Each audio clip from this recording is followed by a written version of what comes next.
Senhor esteja convosco. Ele está no meio de nós. Proclamação do Evangelho de Jesus Cristo segundo Lucas. Glória a vós, Senhor. Naquele tempo, Jesus dirigiu-se a uma cidade chamada Naim.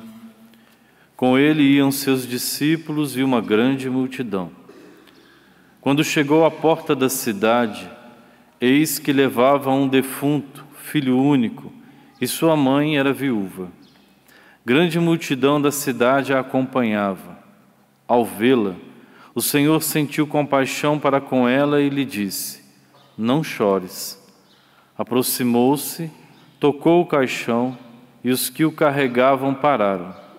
Então Jesus disse: Jovem, eu te ordeno, levanta-te. O que estava morto sentou-se e começou a falar, e Jesus o entregou à sua mãe. Todos ficaram com muito medo e glorificavam a Deus, dizendo: Um grande profeta apareceu entre nós, e Deus veio visitar o seu povo.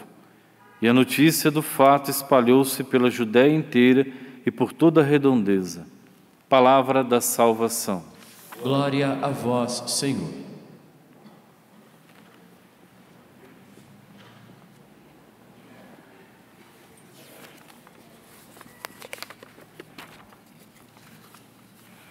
Caríssimos irmãos e irmãs em Cristo Jesus,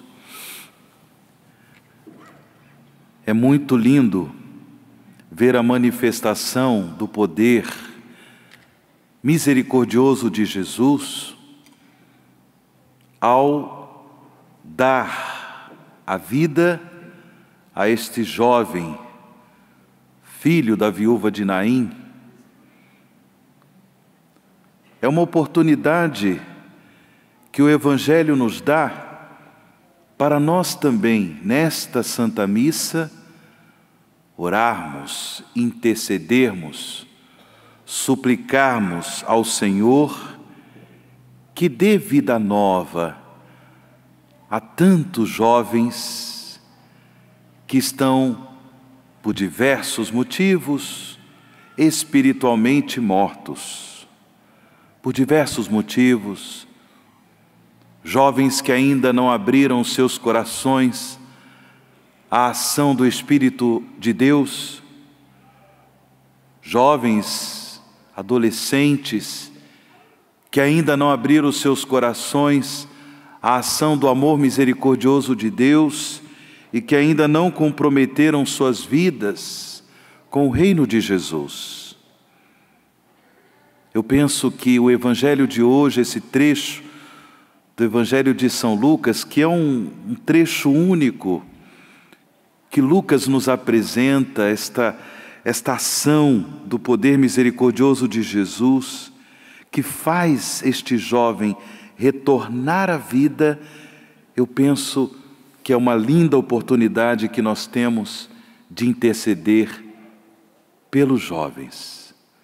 Jovens que pelo mundo afora necessitam da ação, da conversão do Espírito de Deus.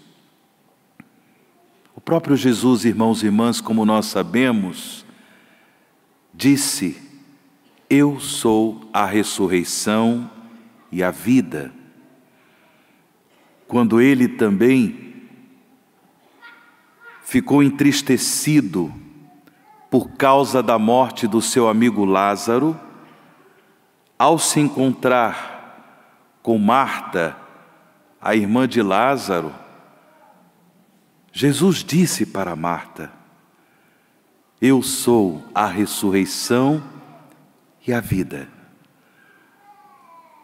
Que o Senhor Jesus, Ele também renove em nossos corações esta certeza de fé. Ele é a ressurreição e a vida.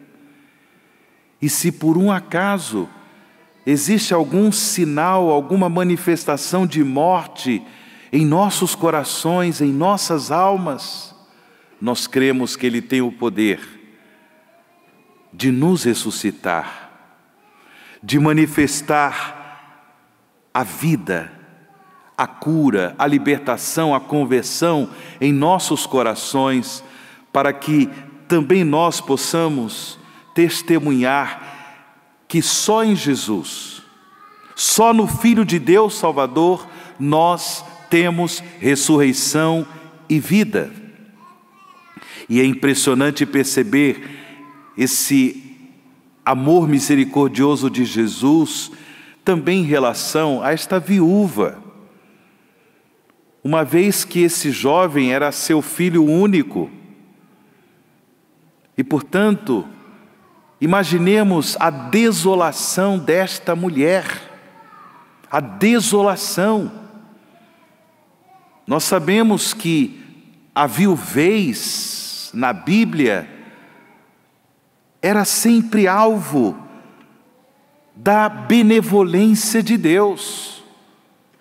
Os órfãos, as viúvas, os empobrecidos, sempre eram alvos da benevolência, do amor misericordioso de Deus.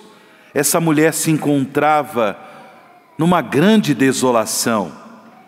Como ela poderia agora viver sem ter inclusive o seu filho? E eu digo viver também do ponto de vista da sobrevivência. Ela era viúva, não tinha marido, portanto, e agora perde o filho único. Jesus é a ressurreição e a vida, e manifesta o seu poder de amor misericordioso também em relação a esta mulher. Que Deus nos dê a graça de, nessa Eucaristia, que Deus nos dê a graça de realmente termos o nosso coração renovado nesta fé em Jesus, ressurreição e vida.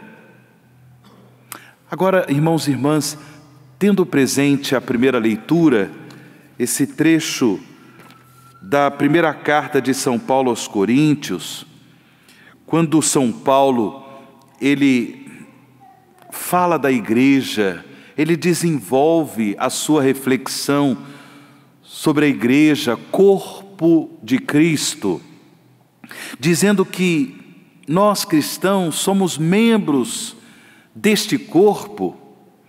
Paulo, ele tem a preocupação, tendo presente que é um único corpo, o corpo de Cristo, ele é único, nós todos somos os seus membros.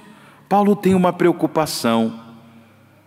Os membros não podem se deixar levar pela força da morte do pecado, a ponto de produzir, a ponto de promover no corpo de Cristo, na igreja, divisões. Não pode. Não pode. Por isso São Paulo diz que, apesar de ser esse corpo formado por vários membros, é um único corpo. E, portanto, é importante que na igreja todos os membros sejam valorizados. Não podemos desprezar quem quer que seja.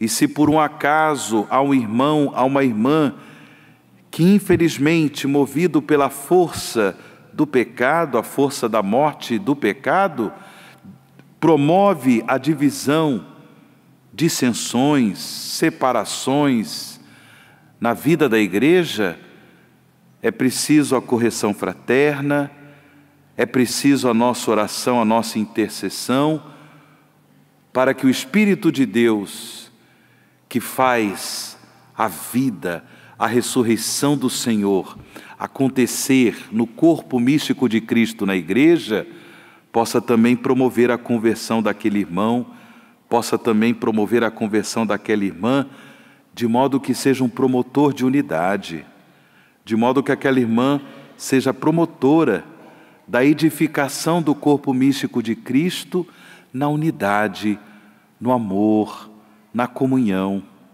E, portanto, irmãos e irmãs, crendo no poder de ressurreição do Senhor Jesus, Ele que é a ressurreição e a vida, também oremos para que a igreja, o corpo místico de Cristo, seja una.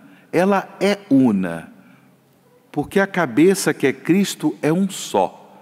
Ele, Cristo, é um só, uma única cabeça, um único corpo. E que, portanto, não haja divisões, separações, brigas na igreja, na comunidade cristã. Pelo contrário, que a igreja seja no mundo sinal de comunhão, sinal de unidade. Ali está Deus. Onde há amor, ali se manifesta a vida de Deus. Louvado seja nosso Senhor Jesus Cristo.